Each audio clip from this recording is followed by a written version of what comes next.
32 individuals came to an untimely death on Monday, April 16th, 2007.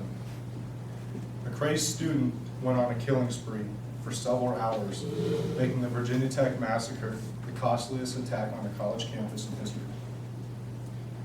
If concealed weapons were authorized to be carried by students, staff, and teachers, that day and many others could have and will be at least mitigated.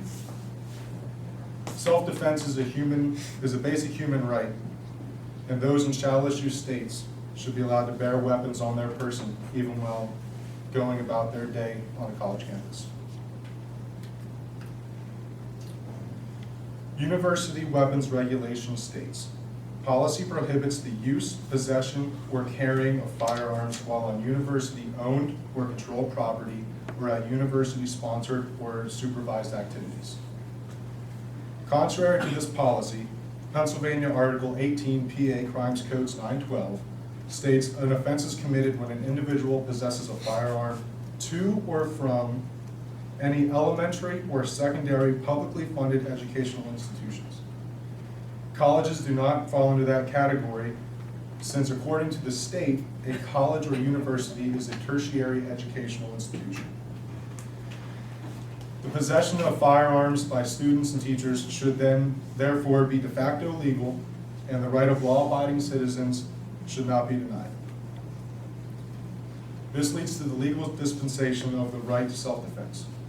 This holds true to countless other places such as stores, banks, movie theaters, offices, and other public venues where normal citizens who legally obtain their right to carry actually possess and bear their firearms on their person. So aside from the legal aspects, there is an actual need for self-defense among college students.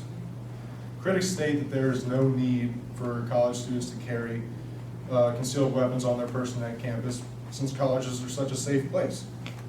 On average, colleges are a safer place than other public venues, but it's completely illogical to think and state that terrible acts don't happen on campus. In 2001 alone, according to the Summary of Campus and Crime and Security Statistics, 610 murders and 11,659 robberies were reported on college campuses across the nation. Students defenselessly cowering under desks and behind barricaded doors at Virginia Tech don't much care about statistics when they're the ones that are under the desks. And if it happened here, I don't think you guys would care about the statistics either. Critics also state that college students are too young and would do absolutely nothing because they can't legally obtain a concealed weapons permit. Well, 19 of the 32 victims at Virginia Tech were over the age of 21, which in most states is the legal age that you need to be able to get a concealed weapons permit. They then go on after you make this claim that even if just one of those students had a defensive weapon, that it would have only made things worse during the killing spree. Nothing in a logical person's mind is worse than allowing a gun-bearing murderer to go about a killing spree uncontested. Any act that attempts to slow or stop a killer should be viewed as nothing less than heroic. On top of this, most gunfights only last mere seconds, so it cannot possibly be worse than minutes to hours of executions. As previously stated, guns are carried in almost every other aspect of daily life. The only places that are restricted by law that guns cannot be carried are state parks, federal buildings, and, as mentioned, elementary and secondary educational institutions. On average, about 1% of citizens actually possess and bear firearms on their person. So, at a mall crowded with about 1,000 people, an estimated 10 people have a firearm on their person. No disruptions have come about from these people legally carrying their firearms, and nothing less should be expected from the same law-abiding citizens that attend our universities and colleges throughout the nation.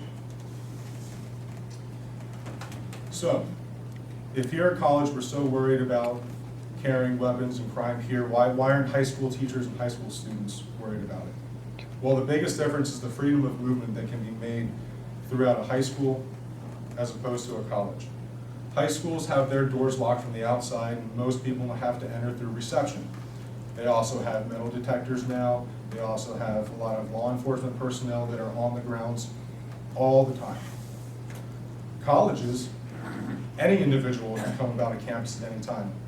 Someone can illegally park out in the parking lot and just make their way up to this classroom right now. So if at the same time an education-seeking student and a mass murderer walk into the library, neither one would be contested. This isn't to say that every single person that walks to the library should be strip searched, but what this does lead to is that if students and teachers were allowed to carry concealed firearms, that mass murder could be put down and the situation could be handled in a much more timely manner. On the other hand, since 2006, the state of Utah has authorized 9 degree offering public colleges and 1 technical school to carry concealed weapons. Colorado State University since 2003 and Blue Ridge Community College since 1995 has authorized concealed carry. John Lott and David Mustard tracked these schools for 100 semesters and reported that not a single act of violence, theft, or accident had occurred during those 100 semesters. Similarly, of the 40 right to carry states have experienced no rise in gun violence. Keep in mind, these are all the same people that you go grocery shopping with, you go to church with, you see at the bank.